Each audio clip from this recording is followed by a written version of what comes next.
na pinagpala natin mahal na Panginoon na maglahad ng kanyang patuto, ating beloved Sister Micaela Castelio. Amen. Praise the Lord. Hallelujah. The highest praise, glory, honor, and thanksgiving belongs to our Lord Jesus Christ. Hallelujah. Praise the Lord.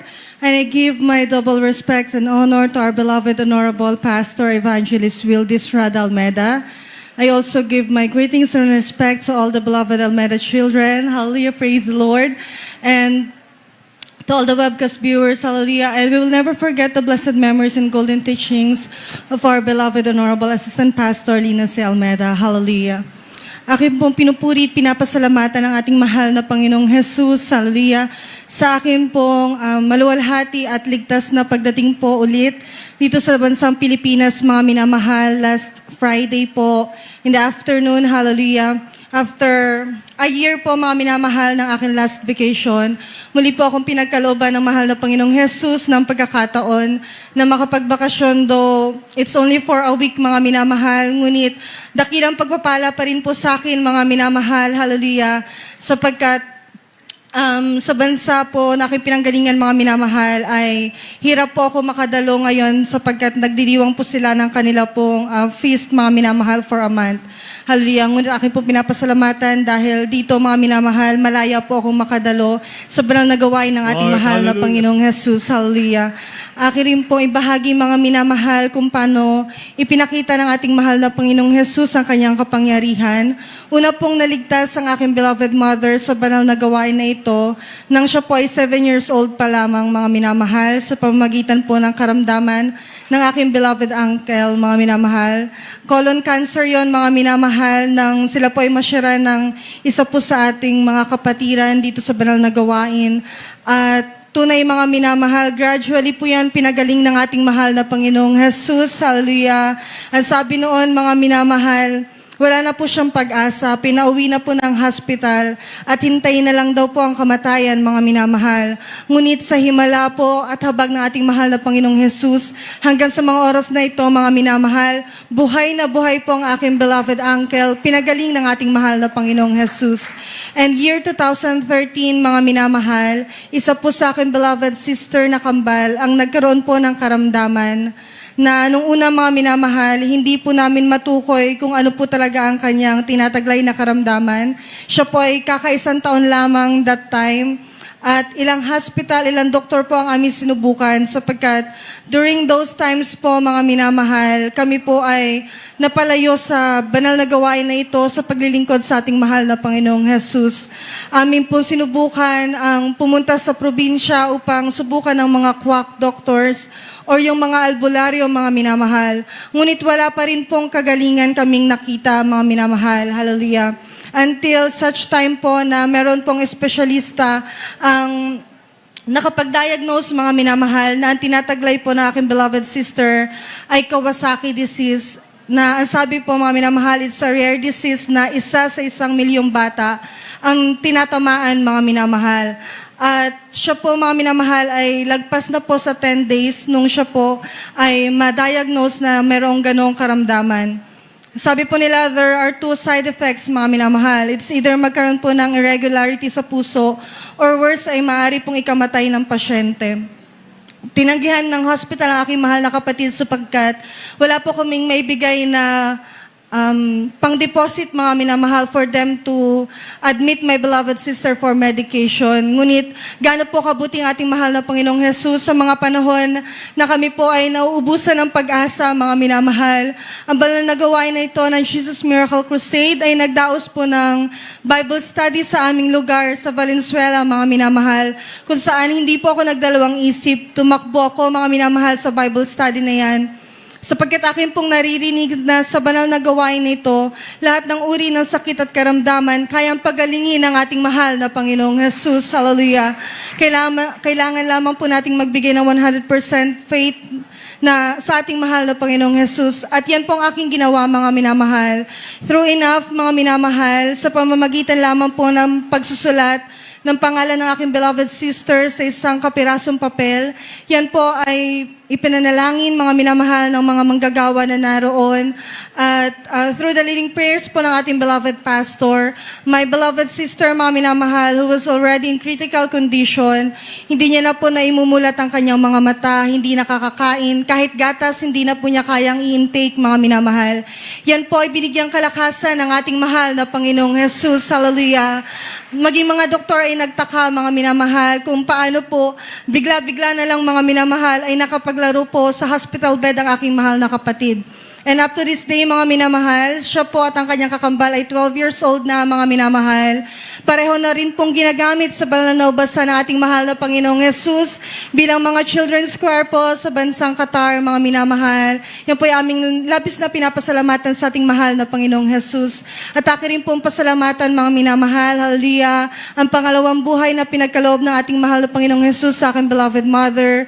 Last year, 2022 po, mga minamahal, cardiac arrest po ang aking beloved mother during the night service po, mga minamahal.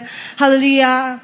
Wala po kaming kaalam-alam, mga minamahal, na nagsasuffer na po ang aking beloved mother, mga minamahal, sa isa pong room sa ating pong pastoral house sa bansang Qatar, mga minamahal. Hallelujah. 3 hours to 4 hours po siya, mga minamahal, in that situation. Nawawalan po siya ng malay, mga minamahal. The moment that nakita ko po yung aking beloved mother, matigas na po ang kanyang mga kamay, ang kanyang mga paa, ang kanya pong buong katawan, mga minamahal, wala ng kulay. Hallelujah. Hindi na po siya nagre-response kahit anong topic namin sa kanya, mga minamahal. Hallelujah, praise the Lord. Sabi nila, mga minamahal, tumawag na kami ng ambulance for us to check lang po kung anong situation ng aking beloved mother. Hallelujah, praise the Lord. Ngunit amin pong pinanghawakan ang pananampalatayang itinuturo po ng ating beloved parents in the Lord, hallelujah, na siya po ang magpapagaling sa aking beloved mother. Though, mga minamahal, dumating po ang emergency personnel sa mga minamahal, lahat po sila ay shock, mga minamahal, sa kanila pong nadatnan, sapagkat ang aking pong beloved mother, ang kanya pong heartbeat rate ay umabot na po ng 225 to 250, mga minamahal. Hallelujah. At sabi nila, mga minamahal, the normal rate po ng heartbeat rate ng tao ay 60 to 80 lang, mga minamahal. So it was really above the normal po, mga minamahal.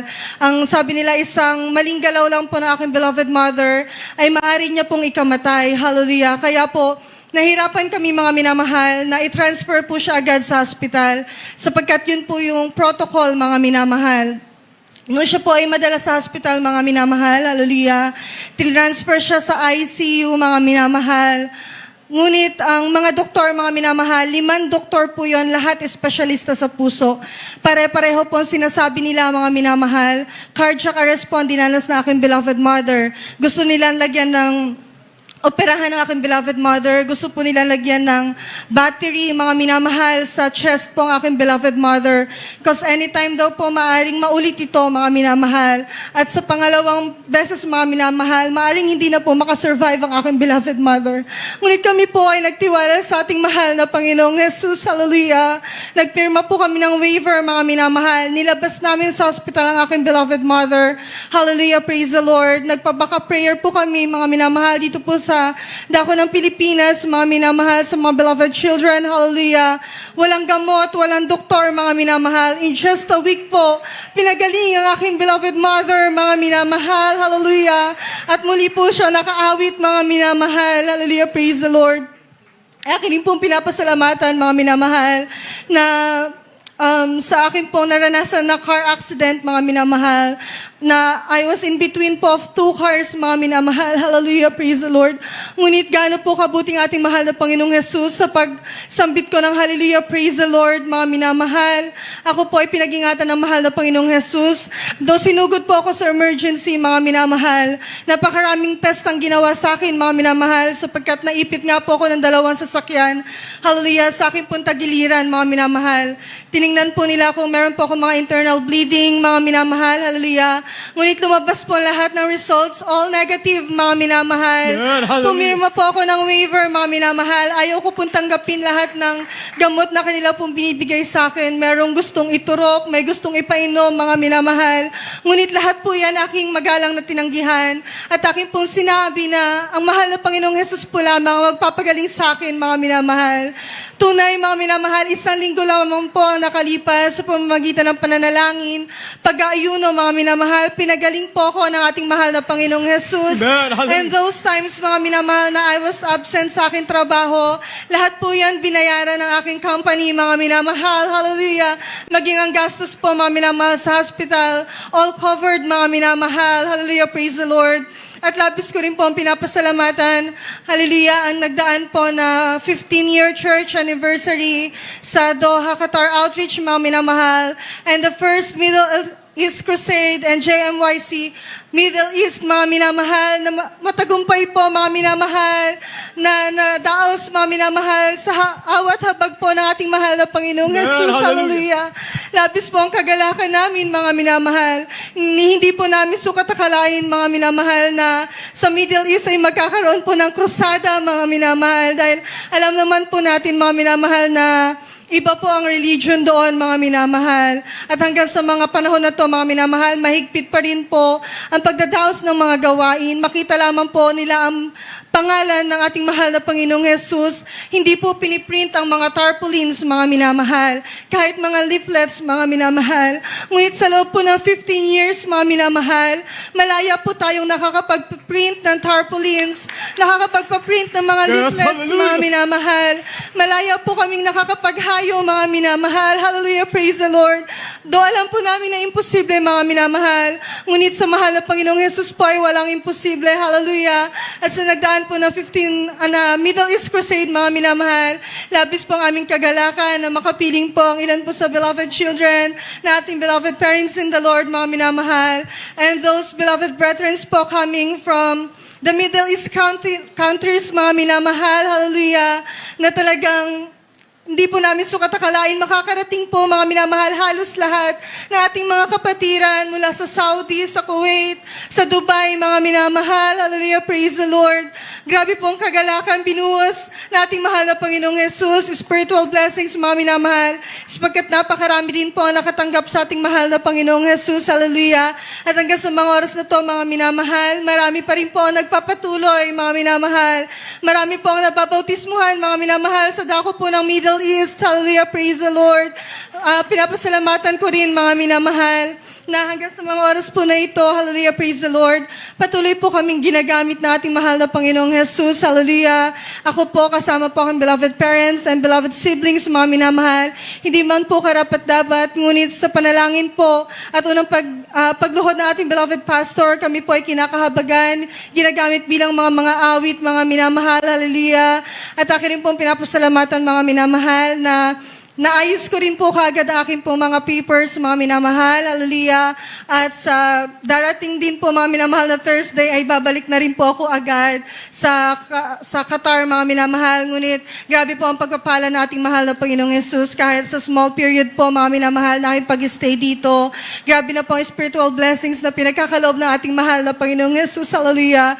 Kaya lahat po ng kapurihan, pagdakila, pasasalamat ay para lamang po sa ating mahal na Panginoong Jesus. Hallelujah. Praise the Lord. Amen, praise the Lord. God bless you po sa ating beloved Sister Micaela Castillo sa pinagpalang batoto na yan. At mga kapatid, hanggang dito